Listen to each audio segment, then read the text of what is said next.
Welcome to Scene Stealers, a podcast with me, Tobias Turley. And me, Henry Calvert. This is a podcast delving into everything stage and screen. That is a good movie. I completely disagree with that statement. We'll cover the latest news, gossip, and everything in between. Sometimes featuring some very special guests. Kermit the Frog, okay. And sometimes it'll just be us. We'll play some games, we'll answer your questions, and we'll have a good old time doing it. You look like Gonzo. How dare you? That is the stupidest thing you've ever said. It's always pissing Katy Perry. Oh, what have I gotten myself into? See you there. Hello and welcome back to Scene Stealers. I'm Henry Calvert. And I'm Tobias Turley. And today we will be talking about all things 2024 releases. Yeah, baby. That's right, we are rapidly approaching the end of the year. And I think now might be a good time to let you guys know that this will actually be the second to last episode of Scene Stealers. Not forever. Stop crying now. Calm down! Yes? Stop shouting, calm down. But this is the penultimate episode of Scene Stealers for this year. Yes, this will conclude season 1 of Scene Stealers. Next episode will conclude. Oh, sorry, yes. Yeah. This is the penultimate episode of season 1. We'll have 15 episodes total. We'll return in the new year. Absolutely. For a brand new season. Yeah. With new guests and new topics. Yeah. And who knows what else we knew. Exactly. But it's very exciting.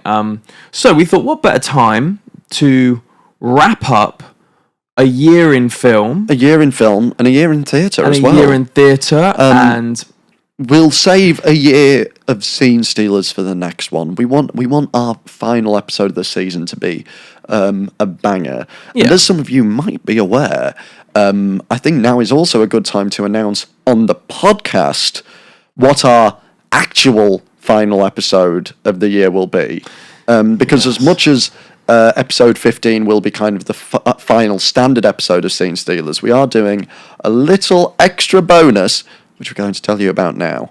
hello, I'm Tobias Turley. And I'm Henry Calvert. And we're the Scene Stealers. And on the 1st of December, we're hosting a live recording of this podcast, Christmas edition. That's right, 1st of December, 3 p.m, Phoenix Arts Club in the heart of London's West End. Home Alone, Elf, The Grinch, whatever you think Christmas movies are, we will talk about them. We will also be singing some of your favourite Christmas songs, whether it be Chestnuts roasting, or it's beginning to look a lot like Christmas. or maybe even Jingle bell, jingle bell, jingle bell. we will be singing them all, and we hope that you will join us. Tickets are in the link in our bio, and hopefully we'll see you there. See you there. That's right, a live show. Yeah, A baby! live show.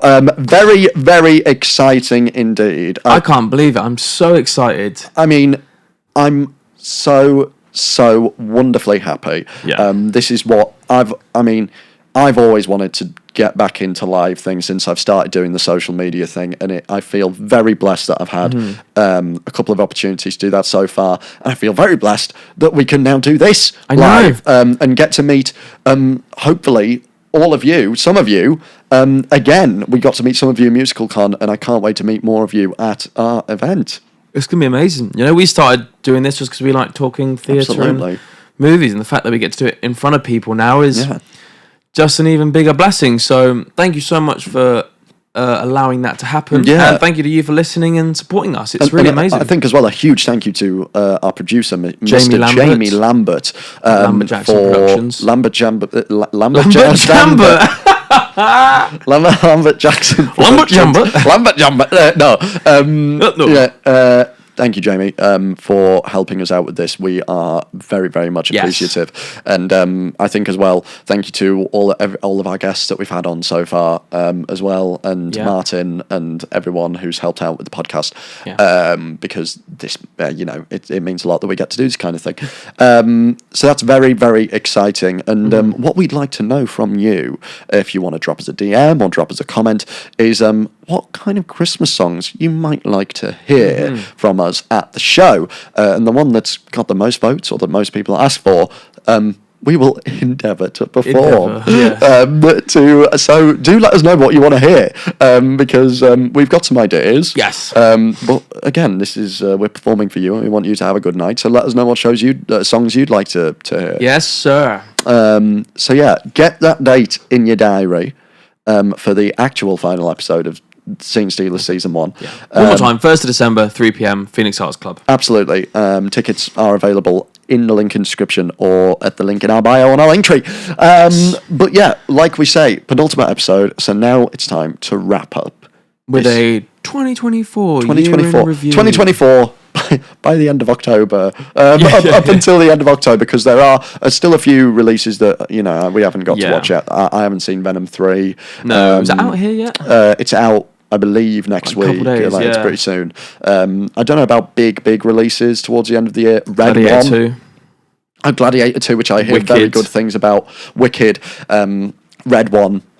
None of that will be covered. We will be going up until the 24th of October, which is our filming date. And I'll tell you what, coming off the back of last year, 2023 was a brilliant year for movies. Oh, phenomenal. Really good year. And, it's up there with your 1994s, your 2009s, great years of movies. This year has been so disappointing. Oh, boring. Boring. I don't have one film rated higher than 4 stars. Really? Yep. I've not seen Dune Part 2. Oh, really? Oh, yeah, right, okay. I know. Which I feel like could be up there. Yeah. My highest rated film of the year is a documentary. Okay. See, I don't tend not to rate. It's like the Grand Tour. Well, yeah, you can log it, but I don't count that. I don't. So, I obviously won't include this because we'll do like a ranking of films of the year, and I won't include this because it's a documentary, but Will and Harper. I urge everyone to go and watch this documentary, this film. It is the most precious 2 hours I've watched in a very long time. Yeah. It follows Harper and her friend Will, and it is also Will is Will Ferrell. Yes. Yeah. And Harper was a writer on SNL. Yeah. And a writer on a load of films that Will has done, and they've been friends for years. And then it's about Harper's journey to becoming a trans woman. And it is delightful how those two are together. And I think, like I said, everyone should watch it because everyone could learn to be a little bit more like Will Ferrell in that moment and a little bit more stronger like Harper. And it is just brilliant. It is absolutely phenomenal. It's funny, it's charming, it's heartfelt. Have you watched it? No. I would recommend it's on Netflix, isn't it? Yes, yeah. God, it put me through everything. And it just gives you an insight into what the challenges are as a member of the trans community, or just how different it is, because Harper was having to learn how to not learn, but having to come to grips with how she used to love going on road trips. And so the idea of it is that they were going to do a road trip throughout America and just talk about the entire thing. And Harper had to learn how to, walk into a bar in Oklahoma as her new true self, because it's a lot harder. And it's, it's those moments that they capture are really brilliant. And I know I'm talking a lot about it, but I think it's very important. And everyone should watch it. Yeah. Well, that's lovely. That's very touching. I'll definitely check that out. Absolutely, before the end please of the year. do. But yeah, I completely agree. I think that this year is a letdown in comparison to last year. I will say that last year I made a point of trying to watch as much as I could from that year, and this year I have not bothered. I think last year I watched like 60 2023 releases. I watched 115 2023 releases. Right. Which was, I'd say about 105 of those were last year. And this year I've seen 50 2024 releases. I've done even less. I think I've done 33 2024 releases. I've like last year, you think about what we had last year: Past Lives, Spider-Verse, Guardians 3, superhero films, Oppenheimer, Across Iron the Claw. Iron Claw, Holdovers, Killers of the Flower Moon. It's like every genre. Yeah, genre. Every single genre was hit and hit brilliantly last year. Yeah. Whether it be... Even I'm scrolling down to like the 50th ranked movie, and I'm like, that was still a good movie. Yeah, How to Blow Up a Pipeline is my 50th rated movie. Even the superhero game was killing it last year. I mean, yeah, we had some stinkers, but we had some real good ones. Some of the 3-hour epics were like killers, Oppenheimer, everything. Music, everything was really good last year. And this year, nothing has really shone. What sucked last year? I was afraid. Ant-Man Quantumania. Oh my god, okay, my lowest rated one was... I've actually not... Oh, I need to organise a few of these. Assassin, I watched. I gave it 1 star with Bruce Willis. I think that's the last film he's done. I gave Best Christmas Ever was the worst film of last year. It was the worst Christmas ever. It was awful. And I like Brandy. Teenage Kraken. Terrible. Whereas the worst thing that I've seen this year, from this year even, is Madame Web. The worst thing? The worst thing I have seen from this year, I know exactly what it is. It's Damaged, that one with Samuel L. Jackson and Vincent Cassel. Oh my god. It goes Madame Web, then this film called Mea Culpa, and then Miller's Girl. Miller's Girl. I've put myself through some bad films this year. I've got 4, 5, 6, 7. I reckon I've got 6 films here that are I've given 1 stars. I don't know why I put myself through Thelma the Unicorn. It's a new Netflix animated film, and it's about animals, and it's about a horse that wants to be something else in this life, and she paints herself pink and tells everyone she's a unicorn. And God, it's bad. Lift with Kevin Hart. That was terrible. Oh my god. Awful. Oh my god, it was movie. awful. The Beautiful Game remake with Bill Nighy and the guy from Top Boy, Michael Ward. Awful. And then Rebel Moon. Musica. All right. Directed by the Viner, Rudy Mancuso. Okay. It was awful. Just everything's been pretty crap. Let's just say that. Except, I would say, Challengers was a good standout. Stop. Are we going to... I want to do... Maybe before we say our best, I want to do... let's do a ranking of our top 10 from this year. Top 10 from this year, okay. Yeah, so let's start from 10 going downwards, and then we'll talk about them as we go through. Okay. This is our top 10 movies of the year so far. Are we counting Poor Things as this year or last year? Because it got released last year, but it only came out... Poor Things is last year. It only came out in... Poor Things is last year. Okay, fine. It's last year. Fine. God, this is tough. 1, 2, 3. Because I'm not counting. I've got the Jimmy Carr stand-up special in it. Oh, Sigma. Okay, so at number 10, I've got Blitz. Okay, I've got the documentary, The Greatest Night in Pop. Oh, what is that? About We Are the World. Oh, yes. Maybe you watched that recently, right? Yeah, it's great. I love all of those singers, and it's cool to get an insight into a song that I really enjoy. Nice. Yeah. I haven't included documentaries in mine. Okay, in that case then, Alien Romulus. Okay. Yeah. God, this list is poor from me. I think a few of these are last year's. So number 9 for me is Hitman. The new Glenn Powell, Richard Linklater. Oh, right. Oh, yeah, I know what you mean. I think this kind of shows how many films from this year I've not seen. Yeah. Because it's a good movie. It's a good movie. But, it's not great. I think it's a 3.5 star movie. Yeah, like I say, Alien Romulus is my 10 and I've given it 3. Yeah. In that case, my 9 is the Mean Girls remake. No, it's not. Sway! I really like that. No, it's really bad. I will profess this. I haven't seen the original Mean Girls, and I also haven't really listened to the Mean Girls cast recording, or seen the stage version. But I like Avantika.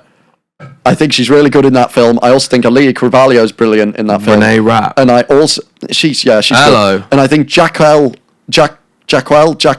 Spivey. Oh yeah. The guy who plays Damien. Yeah. Is also really good. Yeah. However, I think Katie Heron should disappear. That's my number 33 of the year. Okay. My number 8 is the new Netflix release. It's What's Inside.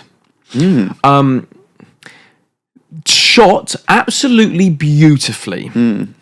It gives massively bodies. Yeah. You've seen that. It's basically, it's a Netflix original movie again.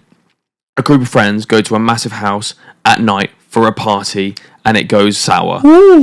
Like it's bodies, but done slightly better. It also, I likened it to something else. What did I say else it was like? Like I say, it's shot really beautifully. There are some really...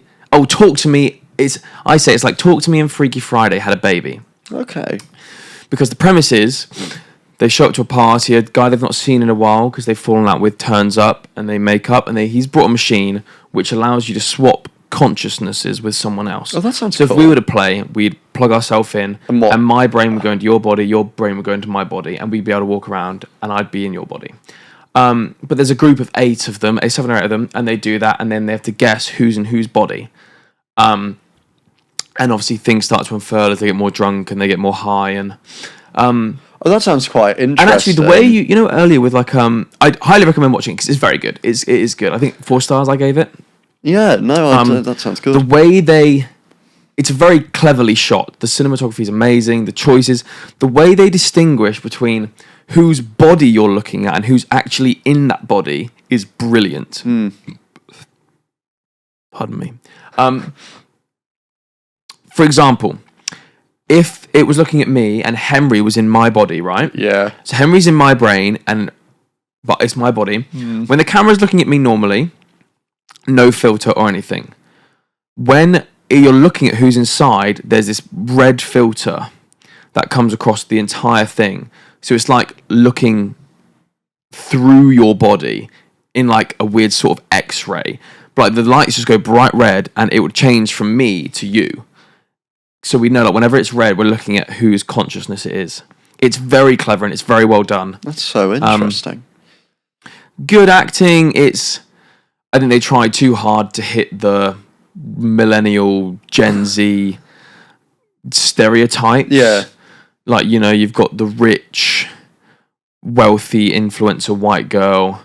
You've got the hippie. You've got the lad drinkers, the weirdo with the box. It's a tad too on the nose in some parts, but good movie. Yeah. What would you do if you were in my body? Go to the gym. Withdraw your bank account. Withdraw the bank account. Transfer it to me. Transfer the bank account. Get me cancelled. No, we need your money in. Oh yeah, no, this is true. We need the adverts. This is true. What are we on? 8? Yes. My 8 is Quiet Place Day 1, which says a lot about how little I've seen, because I thought that was a perfectly fine movie. It says a lot that you think that's better than Mean Girls. Yeah. Mean Girls is bad, but that's worse. Look, I know Mean Girls is... No, it's not. Mean Girls might be a crap movie that I gain some ironic enjoyment out of, and I like some parts of it. Whereas Quiet Place Day 1 is actually a pretty solid movie with some pretty strong performances. Anyway, go.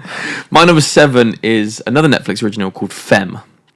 It's a revenge story starring George Mackay from 1917, Nathan Stewart Jarrett, Antonia Clarke. Very good. A hard watch. I had to pause it a few times and go, oh god, it's creeping me out a little bit. But it's a hard watch, but it's a good watch. All right, okay. My number 7, I've got Deadpool and Wolverine. Nice. Because I like superhero movies and I like seeing that film. It was cool. I mean, I haven't really watched it. I was a shit-munching cameo fiend when I watched that film, and I'm proud to say it. Consume. That's how I felt. That's how I felt. Jennifer. Oh, it's Blade. He's wearing the yellow suit. Blade's been cancelled from the Marvel roster for the next year. The MCU roster has just been taken out of production, isn't it? Shock horror. I'm devastated. This is the thing. I never believe a film is happening until I see a trailer. Yeah. Until I see, it doesn't exist. It's theoretical at that point. My next one is The Colour Purple.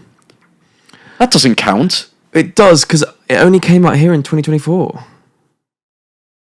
How did it count? I know she was... It was last award season. Oh, but I mean, it only came out here in... Also, that high for The Colour Purple. It was brilliant. No, it wasn't. I nearly fell asleep. Watch it. Okay. Well, have you taken it back? I could. It was 2024. Next thing you're gonna put I don't know, Oppenheimer in there. No, that's not the same. I'll go with the Piano Lesson. This is another one I saw at the BFI Film Festival. Samuel L. Jackson, John David Washington, Danielle Deadwyler, Ray Fisher, based on the Broadway play that Samuel L. Jackson and John David Washington did together on Broadway. Very good. Good. The first 20 minutes is a bit slow. Then there's a song with the men around the kitchen table. Yeah. From that point on, it gets very good. Really great stuff. It's shot like a play. The scenes are long and the acting's incredible, and it's really good. There's a little bit at the end where I obviously won't spoil anything, but there's a little bit. It's after the very end of the climactic event, where you're like, oh, come on now. But I don't know how to say that without spoiling it, so I'm not going to. Anyway. But good film. Yeah. At my number 6, I've got Challengers. Okay. I like that movie. It was good. It was really good. They shot brilliantly. Really cool shots in there. Tight script. Great performances. Good film. Good film. Next up for me is The Wild Robot. Good film. It's not as good as I thought it would be, going in with a 4.3 rating on Letterboxd. Yeah. But I still enjoyed it. Good. I watched another one at the BFI Film Festival. Pedro Pascal was there, Lupita Nyong'o was there, Bill Nye was there. They spoke really nicely about it. The animation's great. DreamWorks are really coming through with their animation. Oh, mama. I feel like they're catching up with like Sony and they're doing Pixar. Doing very good. So yeah, fun movie. Go watch it. I've got another animation at my number 5, which is Inside Out 2. Really? And I sobbed like a baby when I watched that film. Really good. I have only seen it once. I don't know if it'll hold up on a rewatch. I watched it recently and I didn't cry. All right. I liked the score. I thought it was wonderfully animated, very vibrant, very colourful. The score's touching. Brilliant for Inside Out. Really, really good score. Yeah, I had a really good time with it. Mm-hmm. I think this year has been a very good year for animation. Yeah. Next up for me is Deadpool and Wolverine. We've spoken about this one enough. It's just good time fun. Yeah. I love Marvel. Cameos. I just licked the mic. Yeah, Deadpool and Wolverine. Cool. Number 4, I've got Transformers 1. I really want to see it. I love me some Transformers, and I loved Transformers 1, which really shocked me because I hated the trailers. I've heard this from a few people. I thought that the humour in the trailers were terrible. Didn't like it. And I think the humour is probably the weakest part of Transformers 1. Transformers 1 is at its best when it's being like this kind of insightful political like thing. And I don't think Bumblebee's that funny. But Megatron in it, so good. Transformers 1 feels like a real love letter to the franchise, and it's what fans of the 80s cartoon like myself have been wanting for a long time, so very happy with it. For me, next up is Challengers. The newest Luca Guadagnino film. The soundtrack in that is really very good. The synthy. The script is really good. I really enjoyed the script. I'm a sucker for Mike Fast, however you say his name. But Zendaya's great as well, and what's his face? Josh O'Connor. Prince Charles. Yes. Yeah. Yeah, good stuff around. I love tennis as well. I love a good sports movie. We'll do a sports movie episode one day. Yeah, we will. I love a sports movie. Well, at my number 3, I've got Furiosa. Okay. I get that's another big one I haven't seen. Oh, it's good. It's good. It's a visual feast. It was epic. It was cool. And, yeah. No, it's good. Chris Hemsworth gets a brilliant performance in there. Yeah. He's like, go! He's so cool. Yeah, I love that and Fury Road are both brilliant. I prefer Fury Road, though. Number 2 for me. My next 2, both came out in the States in 2023, but did not come out here in the UK. I was not able to watch this till 2024, so I'm not having it. Okay. Number 2 is The Iron Claw. Okay. I'm sorry. I know, but in the UK, we didn't get it until December. Okay. The new year. Yeah. So I'm putting that there, The Iron Claw. Okay. Why are you looking at me like that? That's fine. Why? No, that's what you're doing. Yeah. What have you got next? At number 1, or should we wait? What's your number 2 first? My number 2 is Doom Part 2. Yeah, that kind of makes sense. Doom Part 2 for obvious reasons. Yeah. I've not seen it. Phenomenal. Just brilliant.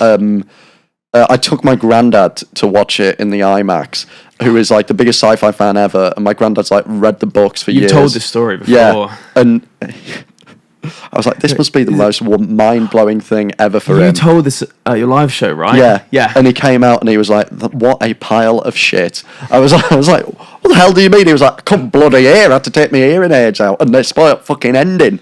I was like, one of the greatest films of the year, and you're complaining about your hearing aids. I can't believe I've not seen that or Furiosa, like the 2 biggest films of the year. But what's your number 1? The Holdovers.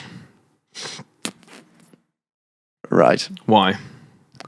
No, it counts. Now, I know on... It counts. I think it's a great... It's tough it's a brilliant film. Paul Giamatti and... Dominic Sessa. She won... No. Dominic Sessa's the boy.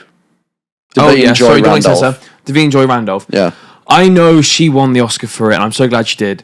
But like, it didn't come out here until 2024. Yeah. So it's a bit touch and go, but you know, it is what it is. Because I remember it's a Christmas film. Yeah. And we got it. The first Christmas film to be nominated for Best Picture since It's a Wonderful Life.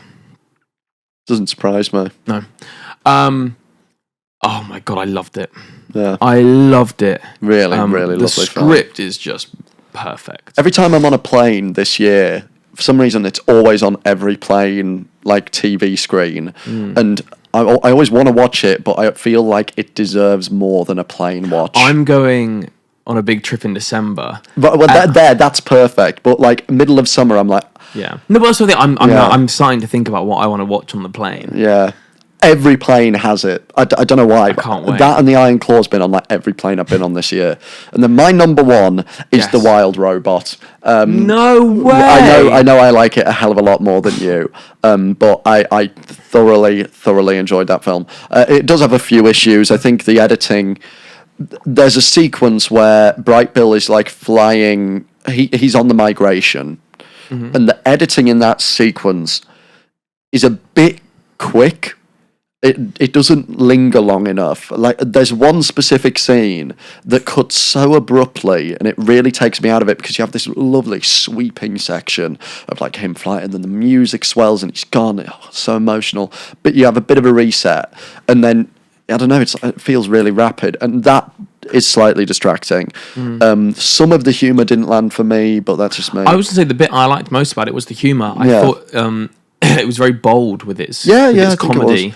There was a few moments where I went, I can't believe they've just made that joke in a kids' film. Yeah, I don't know. Like it was fine. It was fine. The voice acting was fine. I think the voice acting was really. I think they did such a good job with Roz humanizing her. Yes, or not even humanizing her, animalizing her. At the BFI Film Festival about how she went on the journey from making her voice very robotic and just like affectionless at the beginning to kind of going on a journey throughout and humanizing her, which was really nice. Yeah, I really loved that film. I saw it at a family screening, and I've never seen so many kids like audibly crying at a film. Really? Like these girls in front of us were like, "Mummy, I told you it was sad. It's so sad. I want to go. What bit were they crying at when Bright Bill leaves? Yeah. And I was like dry heaving. Like it really, really got to me. And it got to me again on a second viewing. I watched it once at a family screening, and then me and my pal from back home went to watch it. My pal doesn't really cry at a lot of things, but even Kit was crying at that. And we just looked at each other and were like, "Oh God, turn away, duck." And yeah, it plays into some kids animation cliches towards the end, like the big battle and we're going to know, let's triumph, these animals are beating shit out of robots, and it's like, right, okay, maybe that's not needed, but like the I could use a boost sequence. I listen to that score, that song all the time, like, oh, it's so good. That, and I love the bit of them all in the house together. I really like Fink as bit when they're all around the fire, like searching for the animals is really nice. We'll put a spoiler review. It's very, very lovely, and it is so far my favourite film of the year. And I don't think you'll be hard pushed to find something that's going to top it for me. Wicked?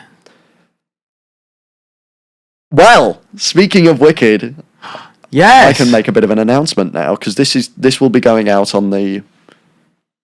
This episode will be coming out on... the 3rd of November or something. 4th of November. 4th of November. So, if you follow me on other social media, you might have seen, but I am now officially a journalist.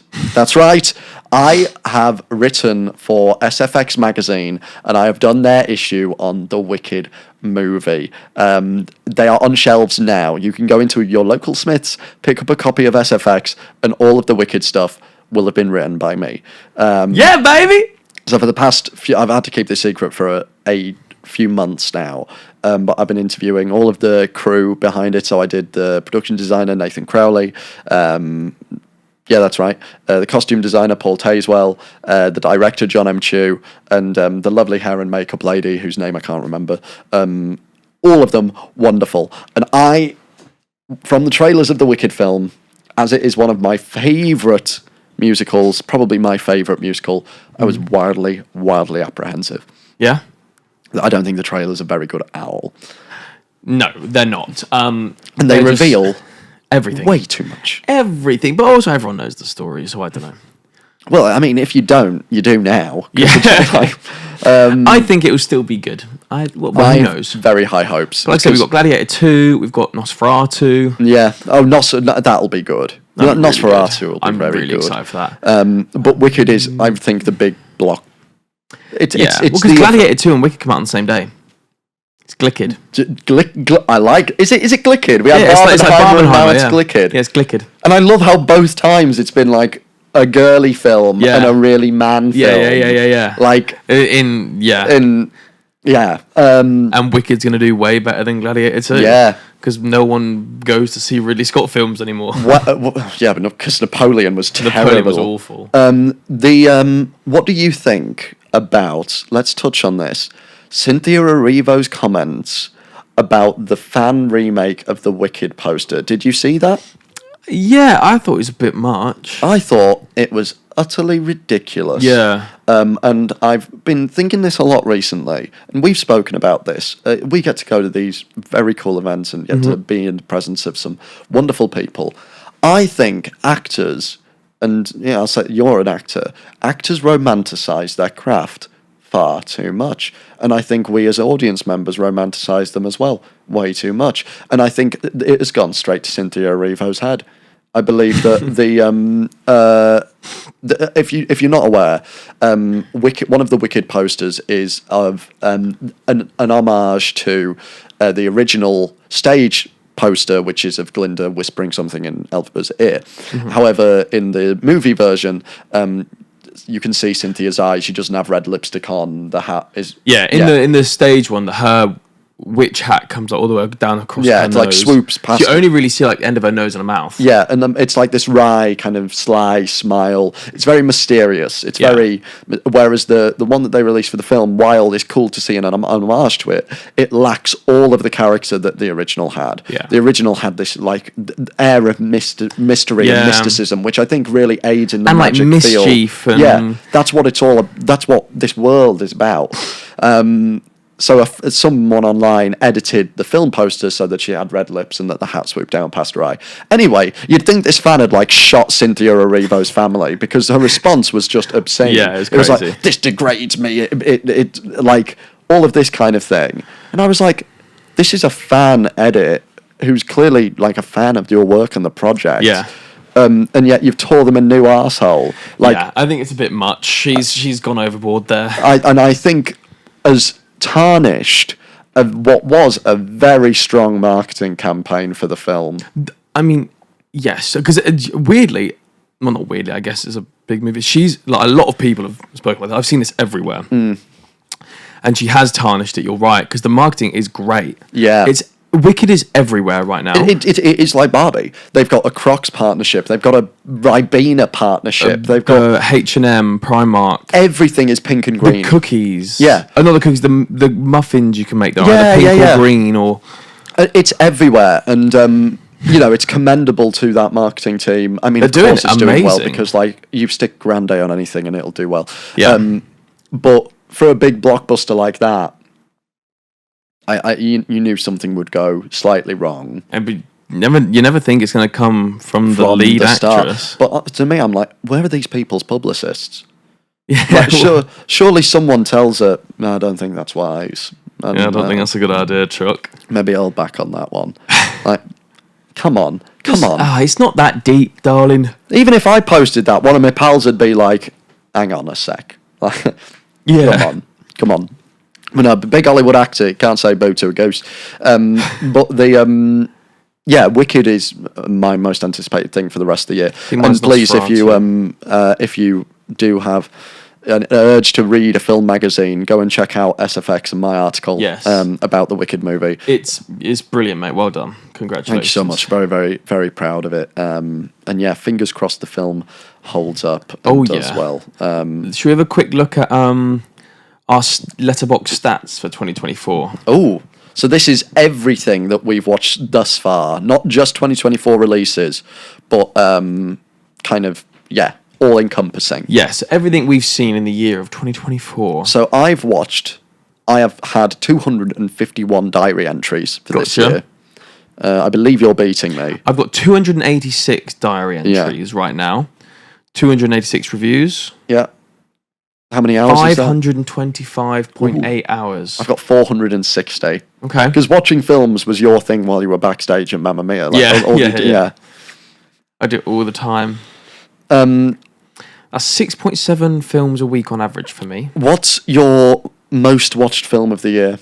Do you rewatch films a lot? No, I tend not to. Okay, I've watched Pitch Perfect 5 times, La La Land 3 times, Mean Girls 3 times, and The Wild Robot twice. I've watched Cruel Intentions twice. Okay.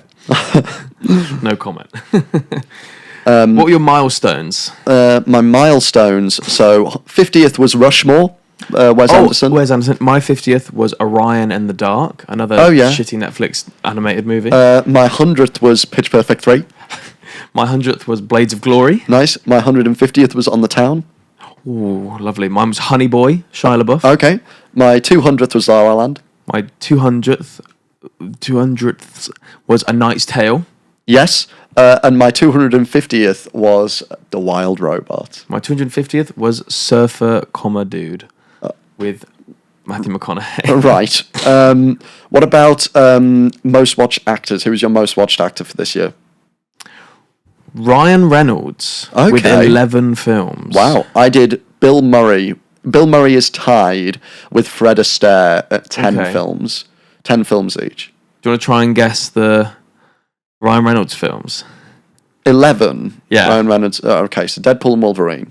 Yep. Deadpool 1. Yep. Deadpool 2. No. Okay. Green Lantern. Nope. Free Guy. No, I was last year. R.I.P.D. Yes.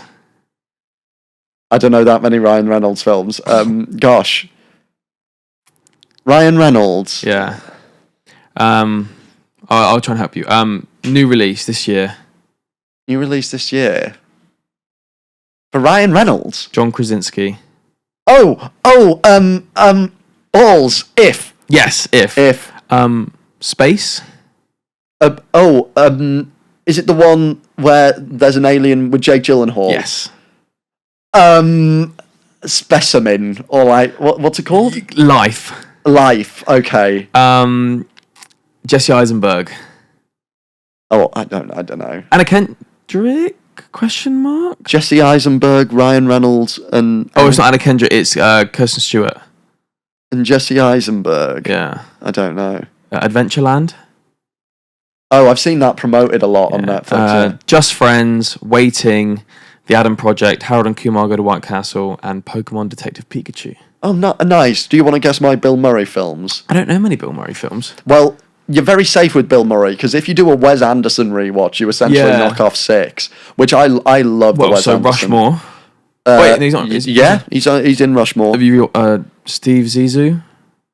No. You didn't watch that? No. There are... Ghostbusters? Yeah, Ghostbusters 1. 2? No. There's another Ghostbusters, though. Oh, the new Frozen Empire? Yeah. Scarlett Johansson. Oh, this is a Wes one, probably. Mm-mm. No? It's like the... Zombieland? The Bill Murray and... Groundhog Day? Yeah, I watched Groundhog Day. I watched On the Rocks, which is an Apple TV thing with Rashida Jones. Oh, I've not seen it. I like Rashida Jones. Rushmore, Royal Tenenbaums. I love that film. Ben Stiller. Groundhog Day, Ghostbusters Frozen Empire, Ghostbusters 1, Lost in Translation. Oh, I love that one. I watched it on Scarlett TV as well. Johansson one. Scarlett Johansson, of course. Yeah. Monuments Men, boring war film. Caddyshack. And Moonrise Kingdom, which is very good Wes Anderson. Is it? I need to watch that. What's your most watched director this year? M. Night Shyamalan. Really? And, yeah, it was 6. Okay, Unbreakable? Yes. Split? No. Glass? Yes. Knock at the Cabin? Nope. That was the year before I watched that. Atla? Huh? Avatar? Yes. Sixth Sense? Nope. Signs? Yep. Trap? Nope. What? I have not seen it. What am I on? 4? Yeah, 2 more. Two more. 2 more M. Night. Oh, Seth will be killing me. Seth likes this film. No, most people don't. Oh, I don't know. I don't think I know any more M. Nights. The Happening? No, I don't know. Signs. I think The Village. The Village. Oh, right. I didn't know that. Weird. 1 star for The Last Airbender, 3 for The Happening, 3.5 for Glass, 3 for Unbreakable, 2.5 for The Village, 3.5 for Signs. Wow. Then I went through a Richard Linklater catch-up. I watched 5 of his, so I watched Bernie with Matthew McConaughey, Jack Black, Everybody Wants Some, brilliant, Hitman, Apollo 10.5, and Where'd You Go, Bernadette. Yeah. He's slowly creeping up the ranks of my favourite director. I did a Noah Baumbach watch through, because I think Noah Baumbach might be... As director or writer? Director. I think he is probably one of my favourite writers, and I do love quite a lot of his films. So I watched 8 Noah Baumbach films. Noah Baumbach. And I think I'm only missing like 3 of... I'm missing Greenberg and Mistress America, and then one of his early films. Well, let me go through the ones I've seen. I've seen Marriage Story. Yeah. Francis Ha. Yeah. The Squid and the Whale. Mm-hmm. Kicking and Screaming. Underrated film. Very underappreciated film. What's that one he did with Adam Driver last year? There's one with Dustin Hoffman. Ben White Stiller. Noise? Yeah. The Dustin Hoffman one has Ben Stiller and Adam Sandler in. Oh. When we were while we were young? Oh, that is the Ben Stiller one, but I'm talking about a different one. Oh. I don't think I know the anymore. Meyerowitz stories.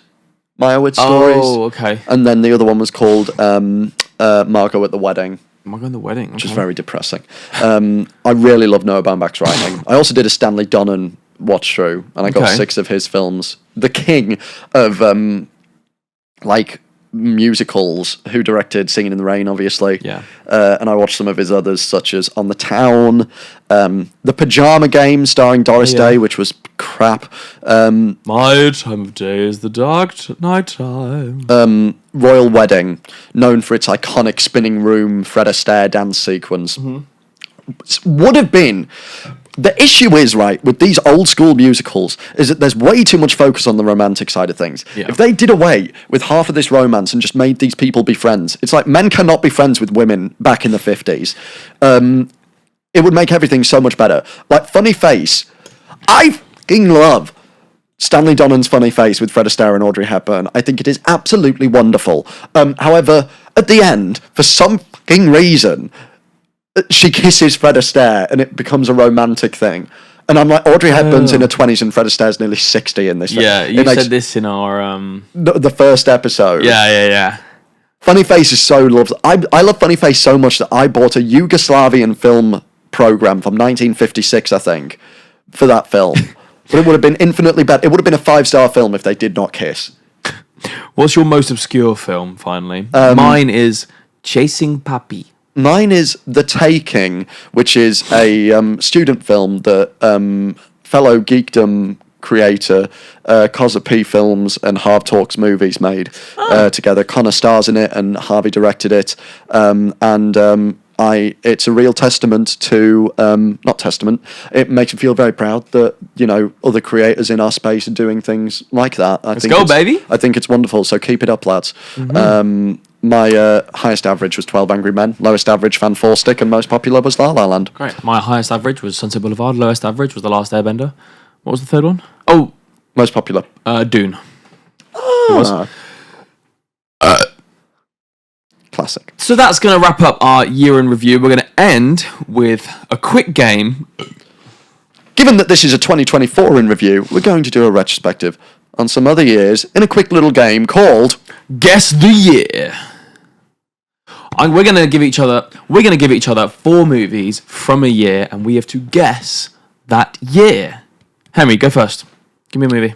The Mask, The Lion King, Interview with a Vampire, Forrest Gump. 1994. Correct!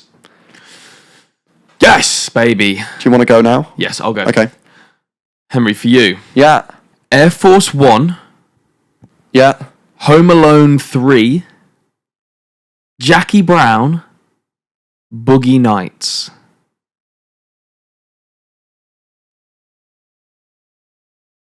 $90.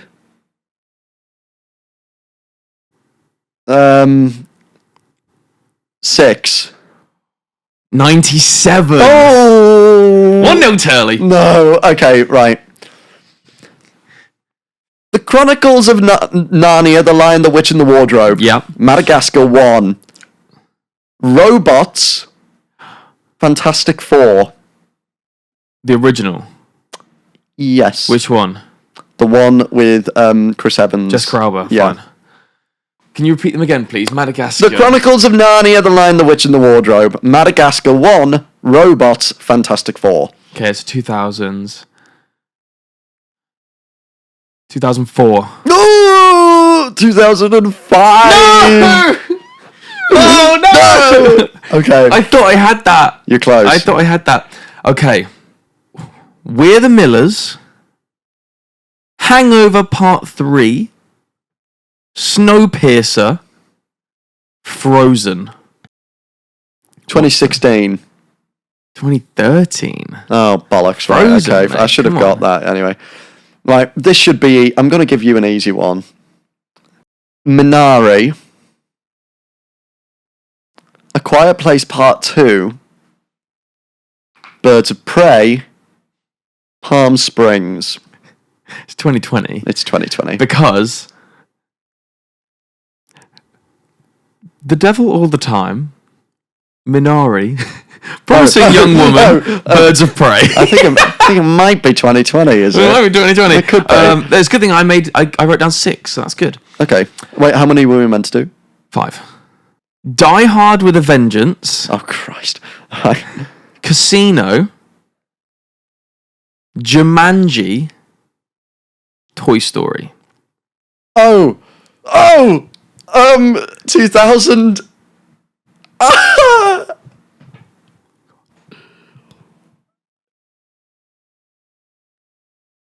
2001. You idiot. Toy Story. 1995. 95, really? Finding Nemo. Elf. Bruce Almighty. Freaky Friday. Okay. Repeat them, please. Finding Nemo. Yeah. Elf. Bruce Almighty. Freaky Friday. Bruce Almighty's the Jim Carrey one, right? Correct. Evan Almighty's the Steve Carell Yeah, one. I love that one. I love both of them, actually. Used to have to watch them in my RE class. Okay, God, I love Finding Nemo. So it's I had the toys as a kid. Finding Nemo, Elf, Bruce Almighty. What was the final one? Freaky Friday. Isn't it like exactly 20 years after? You did 2005 already, so 2005. 2001. 2003. Fuck me. God, I'm generally quite good at this. One more. I'm terrible at this shit. How many have I done for you? 4. Have I think. 1, 2. No, I think I've done 3. Oh, cool, because I gave you the 2021. Mission Impossible 3. Ice Age 2. She's the Man. Little Miss Sunshine. I will repeat. Mission Impossible 3. Yeah. Ice Age 2. Right. She's the Man. Little Miss Sunshine. 2011. 2006. 6? Really? 2006. Shit, I thought I was 4 when Ice Age 2. I remember loving Ice Age 2 as a kid, but I'm like, surely I can't remember stuff from when I was 4. Yeah. Anyway, maybe I can. Right. The Hobbit: An Unexpected Journey. Brave. Francis Ha. Skyfall. 2013. 2012. You are closer than me every time. Yeah. See, I was thinking that Steve Carell did Little Miss Sunshine after he started as Michael Scott. But... Yeah, just after he started. But I had it in my head that The Office US started later than 2006. No. God, it's 2004, maybe? I don't know. Damn. Anyway, Wow. that was what year was that... That was what year was that movie... I'm sorry, I'm having a brain fart here. This is what year was that movie? Is that it? What was the name? That was Guess the Year. This was Guess the Year. Sorry, I don't know what happened there. I just buffered. But again, thank you so much for tuning in and listening. We have one more episode next week for you. And then, like we said, the live show on the 1st of December, the Phoenix Arts Club, 3 p.m. Get your tickets in our bio or in the link tree. Follow the pod at Scene Stealers Podcast on Instagram, TikTok, YouTube. Follow me at Tobias_Turley. And me at Henry.Calvert. Yeah, and we'll see you next week for the Final episode of season 1. Yeah. I know, wild. And we'll see you December 1st. See you at the live show, guys. Bye, guys. Bye.